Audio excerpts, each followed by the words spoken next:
So compile time optimization is something I hear very rarely be talked about. Sometimes I even feel like people are proud of how long the maps are. Like, oh, I made this like huge map. Look how long it's compiling. I mean, obviously, there's always the true sadness behind it. Oh my god, it takes so long. Why can't this be faster? Yeah, it can be faster. There's no reason why your map needs to take 30 minutes to compile, or even hours to compile, right? If you're on an old hardware, then, that's gonna take longer. But on my hardware, Portal Revolution maps take about 20 minutes to compile at max. Like, most of our maps are like 5, 10 minutes on full settings, right? The biggest one tends to tend towards 15 minutes, but it isn't like hours of compiling. And that's really just because of, understanding how the compilers work. If you understand how the compilers work, then you can optimize your map to cater towards that, and then you can save your resources. And funnily enough, a lot of these compile time optimizations also help in runtime performance. But yeah, first we of course have to understand, what does the compiler actually do? Compiler is split up into 3 steps. VBSP, this will never take long. This takes like 2 seconds, 5 seconds max, right? If you have big performance penalties on that, then you're doing something very wrong. VVIS is where things are very weird, because most of the time VVIS takes like a minute, right? But then you do one thing wrong, and then it just immediately spikes into like never compiling ever. And then you just have to find that one thing that makes everything horrible, and then you're immediately back into like normal ranges again. So if you're here, this isn't normal, right? This is that you did something wrong and you have to improve it. Yeah, I'll not really go into detail about that. I mostly want to focus on VRAD. And optimizing VRAD is more elaborate, right? Because we're not only compiling light maps, we're also compiling static prop lighting.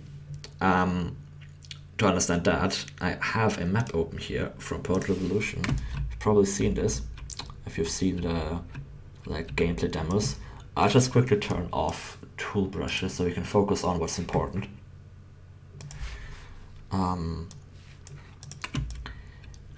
Yeah, so VRAD lighting in Source Engine is done in 2 different ways. Brushes, all brushes that you place, they use light maps. If you go to camera and select the light map grid, you can view the light map grid, and you see that each of these squares is where lights calculate the lighting towards. So on this surface here, each of these squares, it only gets 4 samples in this row, right? You can turn this down. You can have a higher resolution here, then you get more detail. But then you also have longer compile times because it has to sample for more texels, luxels, whatever, for more luxels.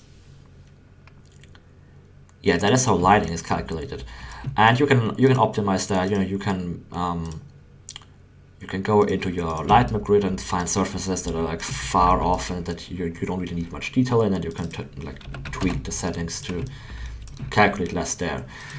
This is a time saver, very useful for if you have a huge wall is in the background of a cave, and it's always going to be dark, or very, it just has the same color all over, or you just don't need that much detail. Then you can just give it a high light map grid scale, and this will save you a lot of performance on a large wall. However, where I find most of the performance penalties come from is static prop lighting, because static prop lighting is kind of horribly implemented. Looked at the code, I don't know if I've not really, I don't really have a lot of experience with ray tracers, but for some reason static prop lighting is just very, very slow. So what you have to imagine is this light right here, this little light. Now shoot a ray from here to every single vertex on every single model that you can see. So we have to shoot a vertex here. We have to shoot a ray here, and here, and here, and here again, and here, and here, and there, and there, and there, and there, and everywhere. And then you also have to calculate indirect lighting. So now you go back to all of these vertices of every single model, and now you again look at every single like light map, indirect lighting. It's incredible how many calculations you have to do. For light maps, it's way less, because if we see the light map grid again, it also has to shoot rays, but only at each of these squares. Right, we have way less squares than vertices. If I go into wireframe, you can see how many vertices we have to calculate. So that is where static prop lighting really takes its time, because we just have so many vertices that we have to calculate. Because in Source Engine, static props, they don't have light maps, they have vertex lighting. So each of these vertices, each of these like corners, points on the model, if you don't know what a vertex is, each of the vertices, they store lighting information, not in squares, not in a light map. So the more vertices you have, the longer it's going to take to compile. However, because we're using BSP, lights actually utilize the vis leaves to only calculate lighting for props it can see, because there's no reason that this light has to calculate, like has to shoot rays to here. It can never see that. It would be unnecessary. So there's an optimization, right? If you don't understand how vis leaves work, I'm probably gonna make a video on that, because that is like a whole 30-minute explanation of all the nuances of this. But yeah, if you understand, then just bear with me, right? This light is in this vis leaf, and it will only calculate bounces to props that it can see in this potentially visible set. So anything back here won't be affected, and this means that if your map is just a huge like dome with like lights in the middle and a bunch of props on the outside, or vice versa, because every light can see every vertex of every prop, it's going to take a lot longer to compile than if your map was just a series of rooms.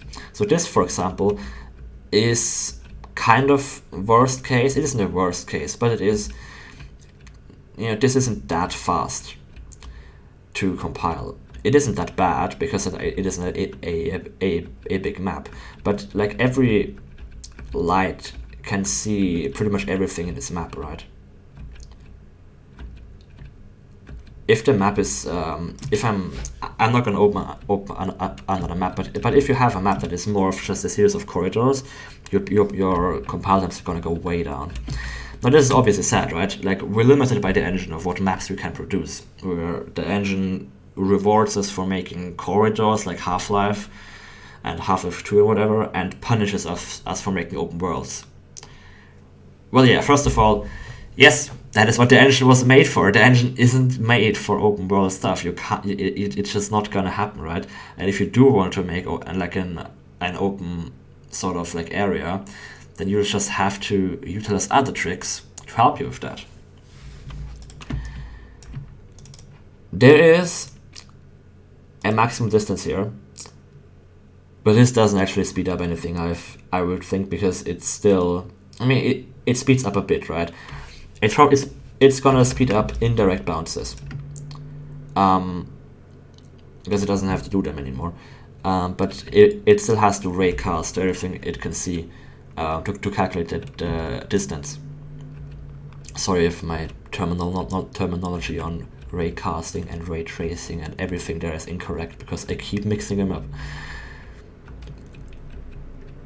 But yeah, also say it's just, if you have an area like this, right, expect higher compile times in static prop lighting, and do everything you can to split up your areas.